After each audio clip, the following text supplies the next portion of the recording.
n'y a pas de problème. On va voter les lois, on va faire le débat avec les gens, on va voter les lois. Mais je vous dis une chose, hein, vous ne serez pas opposants éternellement. Voilà. Je crois qu'on se rejoint. On se rejoint. Au Bénin, le ton monte d'un cran entre l'ancien président Boni Yayi et l'actuel chef de l'État, Patrice Talon, alors que le parti Les Démocrates a vu sa candidature invalidée pour la seule entité qui sème le désordre, le trouble au Bénin, l'entité numéro 1. Numéro 1, depuis son accession au pouvoir, c'est Patrice Talon. Il y a cette certitude, Talon n'ira nulle part. Il n'ira nulle part parce que vous allez voir la suite. Il n'ira nulle part. Et tous ceux qui l'ont aidé n'iront nulle part. La preuve, vous les voyez un à un. Vous les voyez un à un. Quelle est cette réforme où aucun parti politique n'est capable aujourd'hui de dire j'ai un candidat? Quand le premier Boni est venu me voir ici au palais il y a quelques jours, il m'a demandé, mais il faut faire quelque chose pour que le duo soit réhabilité. Mais je lui ai dit, je ne suis pas fait de miracle. C'est trop tard. Vous le saviez ça. Pourquoi vous n'avez pas voulu le faire plus tôt? Pourquoi vous n'avez pas voulu faire un accord avec les FCBE, ni avec BR, ni UP? Je voudrais remercier mon jeune frère, le président Patrice Talon. Je viens de me rendre compte qu'il pense encore à moi, ancien président de la République.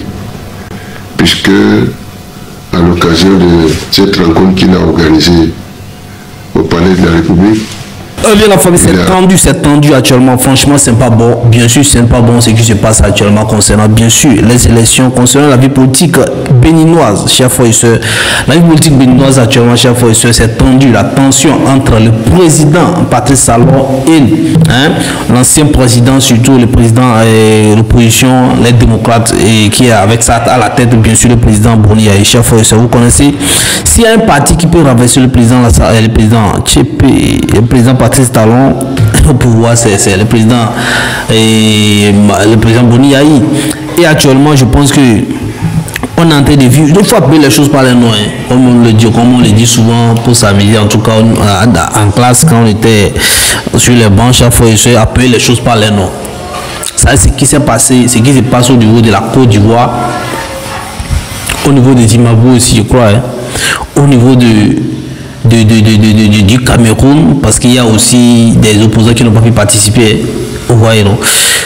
C'est encore ce même scénario qu'on voit au niveau du Bénin. Je ne vais pas dire que c'est les mêmes choses exactement, mais c'est les mêmes noms. Peut-être que ce n'est pas les mêmes raisons, mais c'est les mêmes noms. On ne peut pas faire semblant, on ne peut pas tourner autour. Non. Vous voyez, non? Bon, moi, je vais vous laisser suivre, écouter encore beaucoup de réactions là-dessus. Écoutez. Quand le premier Boni est venu me voir ici au palais il y a quelques jours, il m'a demandé, mais il faut faire quelque chose pour que le duo soit réhabilité. Mais je lui ai dit, je ne suis pas fait de miracle. C'est trop tard. Vous le saviez ça. Pourquoi vous n'avez pas voulu le faire plus tôt? Pourquoi vous n'avez pas voulu faire un accord avec les FCBE, ni avec BR, ni UP? Mais il m'a dit, oui, d'accord, c'est trop tard, mais qu'est-ce qu'on peut faire maintenant? Il dit, monsieur le président, dites-moi, s'il y a un moyen de le faire, je le ferai. Mais je ne trouve pas comment revenir en arrière. Il souhaitait quoi? Annuler le processus. Il faut repartir, mais ce n'est pas bien. Il ne faut pas que leur intransigeance, leurs erreurs amènent le pays à faire du n'importe quoi. Donc j'ai dit, monsieur le président, ce n'est pas possible. Moi, je ne peux rien faire, je ne sais pas ce que je peux faire pour ramener le processus en arrière afin que Maître Agbodjo et l'audio soient à nouveau éligibles. Je ne sais pas ce que je peux faire. Si vous trouvez quelque chose à me conseiller qui est dans mes cordes, je le ferai. Mais quelque chose de réaliste. Et puis nous avons parlé de législative. Et je lui ai dit, monsieur le président, attention. Ce que vous faites, ne continuez pas, parce que si jamais il y a un malheur aux législatives, vous serez seul responsable. Vous n'allez pas chercher encore Talon si jamais les élections législatives se passent mal et que les démocrates ne sont pas au Parlement. Parce que le risque n'est pas au Parlement, guette tout le monde. Tous ceux qui veulent aller aux élections tout seuls, ils sont guettés par ce risque-là. Et si ça arrive, et il m'a dit, le président Boni Yayi, j'ai entendu dire que j'ai dit que je veux que tout le monde aille au BR ou à l'UP. Mais ce que je lui ai dit, c'est simplement que les uns et les autres discutent, que les démocrates peuvent discuter avec UPBR, discuter avec CBE pour faire une déclaration d'intention, d'amour. Même si l'amour ne se consomme pas après, parfois la déclaration peut suffire. Pour qu'il n'y ait pas ce risque-là. Il est parti d'ici en me disant qu'il me reviendrait là-dessus et qu'au besoin, je pourrais aider à ce que les UPBR acceptent de le faire. Le débat a eu lieu chez les démocrates au lendemain de son arrivée ici. Le débat a eu lieu. Certains ont dit « Alléluia, il faut le faire ». D'autres ont dit non. Et in fine, le président Boni lui-même a dit non. Nous aurons des élections dans ces conditions, quelles que soient les conséquences que ça va générer. Et nous verrons bien après ce qui va se passer. Mais alors il ne se passera rien du tout. Si les démocrates décident d'aller aux élections dans ces conditions, le seul qui exclut depuis 2019 systématiquement l'opposition pour que celle-ci ne puisse pas exprimer la position de la population béninoise, c'est Patrice Talon. Le seul qui passe son temps à propager l'injustice sociale pendant qu'il construit des clubs de golf pour les milliardaires comme lui, d'accord, ou des hôtels 5 étoiles que les Béninois, les 3/4 des Béninois ne verront jamais parce qu'ils n'ont même pas de quoi remplir leur frigo. Donc comment vous pouvez imaginer qu'ils vont aller siéger dans des hôtels comme ceci? C'est Patrice Talon. Non, à un moment donné, c'est important qu'on se dise les choses parce que si on ne se dit pas les choses, on va pas se comprendre. Et donc on est obligé de rappeler certaines réalités. Le seul qui est dans cette démarche, c'est Patrice Talon. Le même Patrice Talon qui disait il y a quelques années... Un président nécessite d'être réélu. Je recommence. Ce qui permet à un président nécessite d'être réélu, c'est sa capacité à soumettre tout le monde. Que tous les députés soient à sa solde, que tous les maires soient à sa solde, que tous les élus locaux soient à sa solde, que tous les commerçants, le craignent soient à sa solde, que les partis politiques sont affaiblis soient à sa solde. Sa réélection est facile. Ne soyez pas sourds à ce que je dis. Ce qui permet à un président d'être réélu avec assurance, ce qui assure la réélection d'un président, c'est pas son mandat, c'est pas sa performance, c'est pas son résultat. C'est la manière dont il tient les grands électeurs. C'est la manière dont il tient tout le monde. C'est la manière dont personne n'est capable de lui tenir tête d'être compétiteur contre lui. Quand vous n'avez pas de compétiteur, vous allez beau être mauvais, vous serez réélu. J'espère qu'on se comprend. J'espère qu'on se comprend. Et donc c'est ce tyran qui persécute la population. Eh bien, comme vous l'entendez, comme vous l'avez bien suivi, chers frères et sœurs, le président Patrice Talon s'est bien exprimé. Ouais, c'est pas si c'est lui qui a appelé les médias ou bien c'est les médias qui ont voulu l'écouter. Mais de toute façon, le président a parlé. Il a parlé fort. Ouais, il a parlé et puis il a parlé fort. Il dit bien sûr, dans tout ce qu'il a dit, c'est que c'est lui qui a raison. Hein. Donc moi je suis pas là pour dire qu'il n'a pas raison. Ah, c'est au Béninois de choisir est-ce que le président a raison ou pas. Est-ce que c'est l'ancien président qui a raison ou bien c'est le nouveau président? Ou bien c'est le président en exercice qui a raison. Parce que quand vous écoutez une seule personne, moi je peux écouter seulement le président Boni, le président Boni Ayou, le président Patrice Talon pour dire que ouais, c'est vrai, non, c'est pas bon, c'est comme ça, c'est pas bon. Non. Parce que c'est un homme. Et quand on écoute en profondeur tout ça là, on comprend qu'il y a un truc de blocus là-bas. Mais lorsque vous écoutez, franchement, le président Patrice Talon vous a dit que là, il est en train de changer, il veut juste changer les choses. Vous comprenez? Et maintenant, le président Boni Yayi, qui a déjà été président, qui a déjà dirigé la vie de tous les Béninois, y compris le président Patrice Talon, ne veut pas se plier aux ordres ou bien à ce qu'il pense ou bien aux ambitions ou bien aux désirs du président Patrice Talon. Vous comprenez, non? Donc lui, il n'a pas l'intention de se plier à tout ça. Donc il fait ses réformes, tout ça, il ne veut pas répéter ça. Donc, mais sauf que le gars, il est président. Et c'est lui qui décide. Vous comprenez, non? Donc quand on rentre en profondeur, on écoute tout ça là, on a l'impression que... Et on a l'impression que le président Patrice Talon englobe tout ce qui se passe dans la vie de son parti politique, tout ça là, tout ça, il pense ça pour des problèmes personnels. Ou bien il met ça à la hauteur de sa personnalité. Et ça, c'est pas bien. Donc, je répète, on a écouté les deux côtés, laisser bien sûr les partis démocrates aussi les écouter aussi pour savoir franchement qui a raison et juger les choses.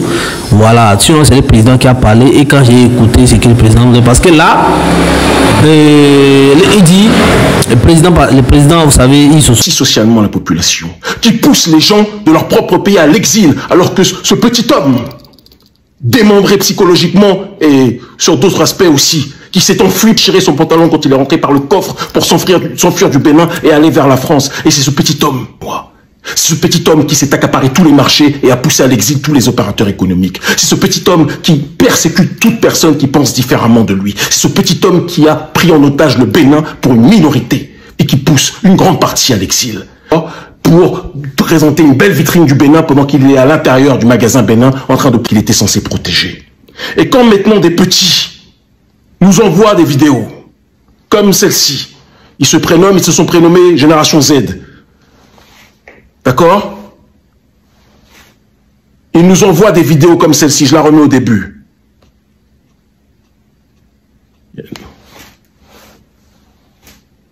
D'accord? Ils nous envoient ces vidéos. Et ils nous disent qu'ils sont dans une démarche plus que jamais de vouloir passer un message. Ils en ont marre, ils ne veulent blesser personne. Je leur ai bien dit, si vous blessez des gens, plus jamais ne m'envoyez quoi que ce soit. Ils m'ont envoyé ça à moi, sur ma page. Mes équipes ont reçu, m'ont contacté, m'ont appelé. Comme vous le savez, c'est pas moi qui gère mes réseaux sociaux directement, d'accord, pour que je regarde. Ils ont laissé un numéro de contact, je les ai appelés. Et on a parlé. Et je leur ai dit, il faut attendre que la Cour constitutionnelle donne sa décision. Mais je ne vais pas, comme d'autres le feraient, vous humilier. Parce que ce que vous faites, c'est un cri du cœur. Vous souffrez. Et si vous souffrez, je comprends parfaitement que vous vouliez vous exprimer. Mais ne blessez personne. Ne détruisez rien. Ils ont dit, oui, on a fait juste des feux à des encablures, d'accord, à Godomé ou Edonou. On a mis des pneus, on a brûlé personne. C'était juste pour exprimer notre douleur. J'ai dit, je comprends. Et ces petits qui se sont prénommés la génération Z en suivant. Organisé au palais de la République, il a rappelé à cette jeunesse, c'était nécessaire que lui et moi. On a rencontré le président Patrice Talon et le président Boni Yayi se sont rencontrés à plusieurs reprises.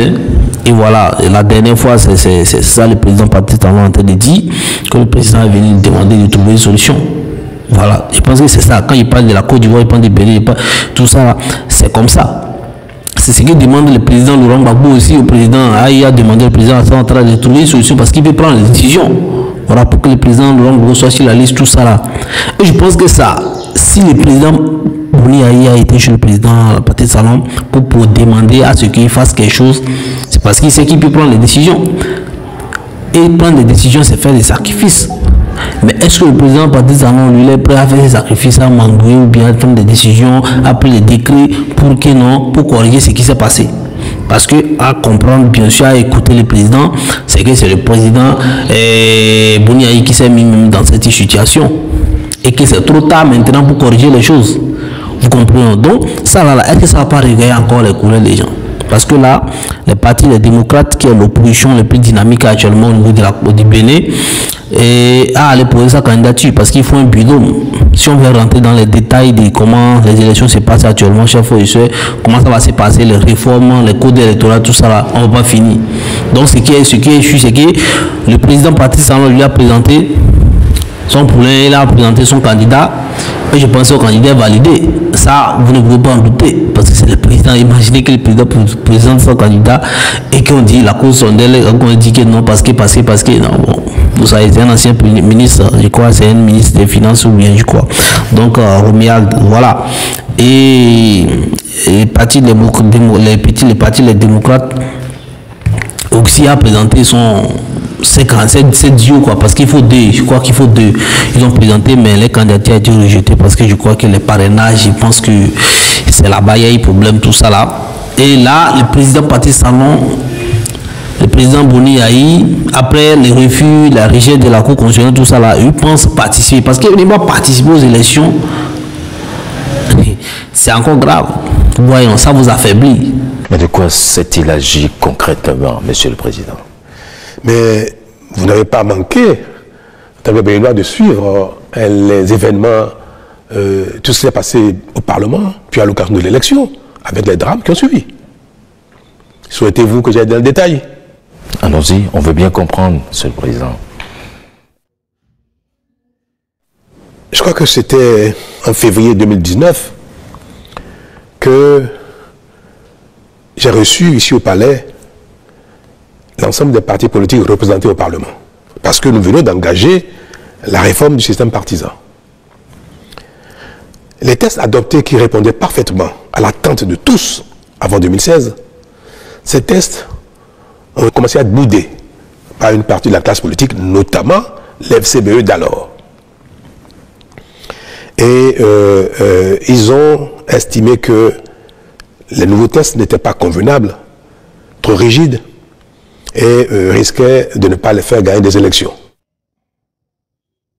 Mais comme nous sommes au début du processus et qu'il fallait trouver un terrain d'entente, j'ai accepté que l'ensemble des acteurs politiques au Parlement se mettent ensemble pour trouver les textes qui, selon eux, permettraient à tout le monde d'aller aux élections sereinement, tout en engageant la réforme du système partisan.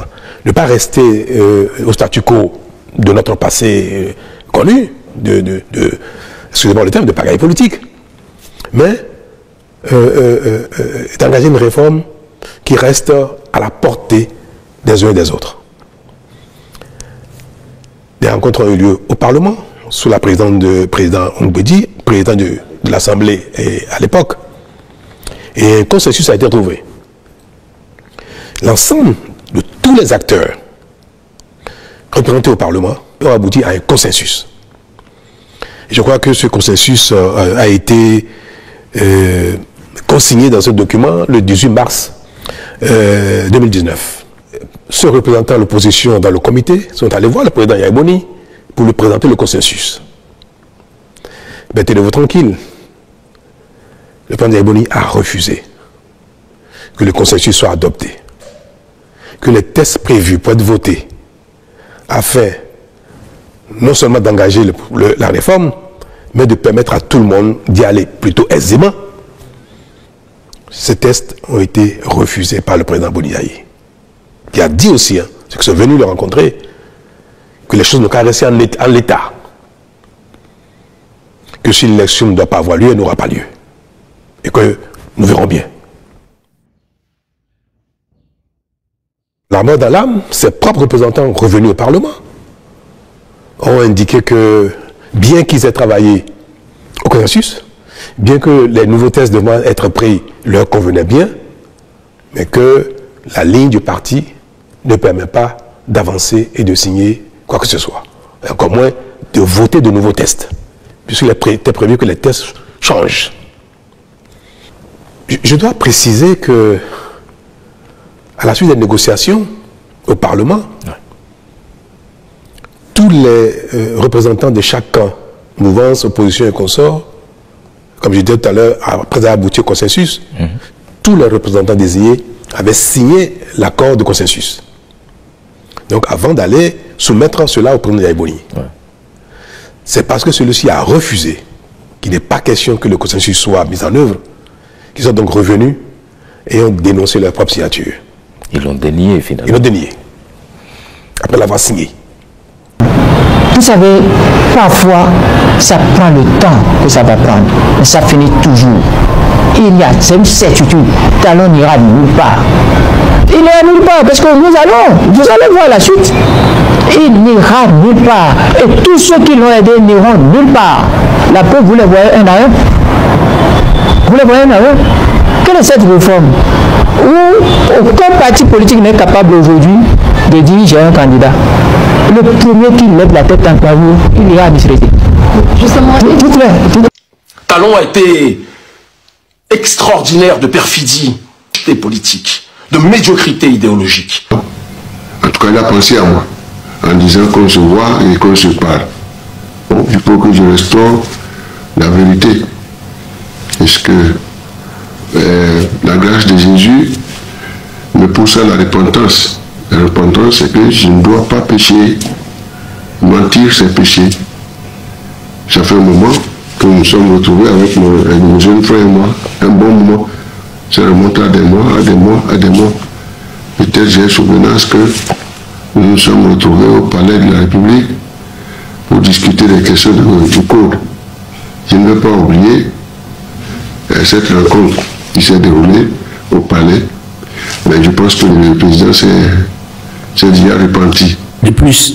Donc, ils n'ont pas l'intention de regarder, c'est de laisser les champs libres à l'autre de gagner, parce qu'il ne sait pas quel président va les renverser encore.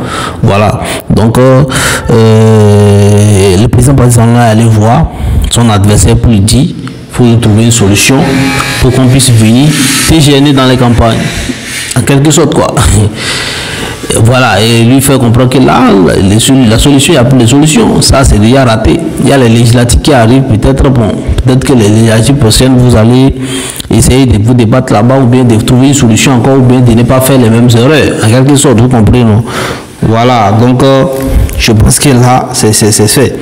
Mais est-ce que ça va? Parce que j'ai vu l'avocat qui a été présenté comme candidat du président Boni Yayi, il a pris la parole, il a dit que d'accord, lui a pris acte de ça, le candidat a été rejeté, mais lui n'appelle pas à une mobilisation, bien à quoi que ce soit, à tout ça, il n'appelle pas à ça, il n'appelle pas à ça.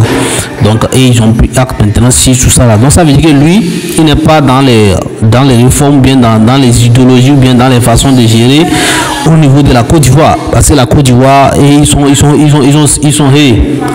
chauds là-bas. Ils veulent renverser les choses de coup de force. Tu fais ceci, non, ils veulent faire les choses de façon comme ils le pensent. Voilà. Donc la famille, l'élection présidentielle au Bénin, en avril 2026, risque de se tenir sans les principales partis d'opposition. Vous savez, c'est les démocrates, les présidents sortants, l'ancien président, pardon. Voilà. Et la commission électorale a rejeté, mercredi 22 octobre, la candidature de Renaud Agbodjo à la tête des démocrates, faute d'un nombre suffisant de parrainage. Chef et soeur, ouais, c'est ce que je disais. Le parrainage, il paraît qu'il y a quelqu'un du parti qui a joué un tour, quoi, en quelque sorte. Donc, elle précise dans un communiqué, ça c'est la commission de la précise dans un communiqué que la décision est susceptible de recours. Vous comprenez, non? C'est pris, quoi. Patrice Talon, au pouvoir depuis 2016, arrivera en 2026 au terme de son second mandat. Le maximum autorisé par la Constitution. Merci le président Patrice Talon pour le respect de la Constitution, au moins ça. C'est rappelez-vous souvent de remercier le président de nous épargner de ces débats, de nous supprimer de tout ça là. Parce qu'il y a sur cette chaîne, moi j'ai même fait des vidéos pour expliquer aux gens que là, le président Patrice Talon ne va pas faire il va pas faire troisième mandat. Jusqu'à dire quatrième mandat. Il y a des gens qui disent non, même j'ai été au Bénin, il y a certains frères béninois qui m'ont dit, oh, de toute façon il est en train de faire les choses là, il pense qu'il va laisser, il va pas laisser, lui-même va venir pour dire qu'il va poursuivre ses chantiers, tout ça là. Que non, attends, tu vas voir, moi je les ai dit de vous rassurer. Moi, si le président fait ça là, ça veut dire qu'il y a pris des paroles en Afrique, quoi. Voilà, donc il est venu plusieurs fois rassurer les gens. Je pense que là, il est sur sa logique. Il va falloir qu'un président gagne et commence à diriger avant que tout le monde y croit. Voilà. Donc, cette décision, chers frères et sœurs, vous comprenez, Patrice Talon au pouvoir depuis 2016 arrivera en 2026 au terme de son second mandat. Le maximum autorisé par la Constitution, chers frères et sœurs. Cette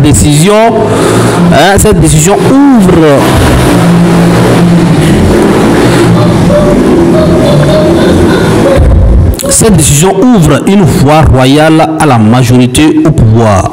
La liste définitive des candidats sera connue le 31 octobre. Bon, ça c'est déjà fait. C'était octobre, c'est pas aujourd'hui la famille. Renaud Agbodjo, avocat de 43 ans, avait été désigné à la mi-octobre par son parti après plusieurs jours de tractations et une dernière longue nuit de discussion.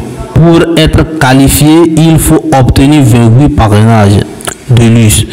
Selon le code électoral, mais les démocrates comptant exactement 28 élus, une seule défection dans leur rang pouvait donc entraîner l'invalidation de la candidature de l'opposant.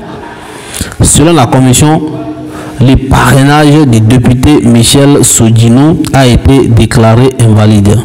Ce dernier avait affirmé la semaine dernière ne pas reconnaître le processus de désignation du candidat de son parti et dénonce une mise en scène. Il avait saisi le tribunal de Cotonou qui a annulé son parrainage. Chaque fois, vous comprenez, non? Donc, voilà. Pour être candidat, il faut avoir 28 parrainages. Voilà. Et là, il faut 28 élus qui te parrainent. Et là, les partis du président Boni Yayi avaient 28, exactement 28 élus, quoi, qui devraient en tout cas être parrainés pour échec. Vous voyez, bon, vous avez vu en tout cas, vous savez, Kémy Séba lui est remonté par rapport à la situation, vous voyez, et depuis très fort longtemps, il envoie en tout cas sa colère, il fait comprendre sa colère, son indignation par rapport à comment le président Patrice Talon gère les choses. Et là, il a encore parlé, il a parlé de par rapport aux élections arrivées, tout ça, les candidatures, tout ça, il a parlé, vous avez écouté. Mais la famille, chaque fois, vous voyez. Donc, comme je le disais, il faut 28 parrainages. Et les partis démocrates, les démocrates, ils avaient 28. Donc, il suffit de s'entendre pour que tout le monde parraine et ça, top, ça finit. Et dans ça, il y a eu une seule personne, un seul élu. Il est venu, il a gâté tout.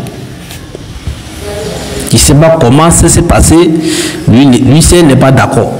Moi, personnellement, je le vois comme c'est quelqu'un, peut-être qui n'aime pas les magouilles, qui n'aime pas tout ça là, ou bien avec des problèmes personnels. Peut-être qu'il a un problème personnel avec celui qui devait être candidat, ou bien il a quelque chose en commun, ou bien en coulisses avec les partis au pouvoir. J'ai dit peut-être, hein, c'est mon analyse. Hein. Donc, si on fait ça, pour toi, ta personne, parce que tu dis non, parce qu'on ne t'a pas consulté, peut-être parce que hein, si tu aimes ton parti, tu pouvais laisser passer. Mais après tout, vous allez régler ça en tête. Mais à cause de toi, parce que toi, tu dis qu'on a fait, qu'ils ont fait les trucs à ta place, tout ça, là, tout ça. Parce que moi, je l'ai écouté un peu parler. Donc, à cause de ça, il bloque tout. Il annule tout. Moi, c'est pas maintenant on a annulé tout, jusqu'à la portée plainte, tout ça là, ça fait que bon, on a annulé tout. Maintenant, les démocrates ne participent plus. Je pense qu'il ne sait pas, est-ce qu'il est content maintenant? C'est vrai, si on écoute ce qu'il dit, si c'est ce que les gens aussi ont fait, franchement, c'est mauvais, c'est pas bien. Les gens qui veulent diriger le pays ne peuvent pas faire des choses comme ça. Mais lui aussi, il pouvait comprendre, il pouvait laisser passer et puis régler son intérêt parce que c'est son parti. À cause de lui seul. Maintenant, comment lui va vivre ça? Donc, chaque fois, voilà un peu ce que je voulais partager avec vous. Voilà ce que je voulais partager avec vous. Merci de nous avoir suivis jusqu'ici. Restez branchés pour plus d'actualités. C'est que si la portée ou bien.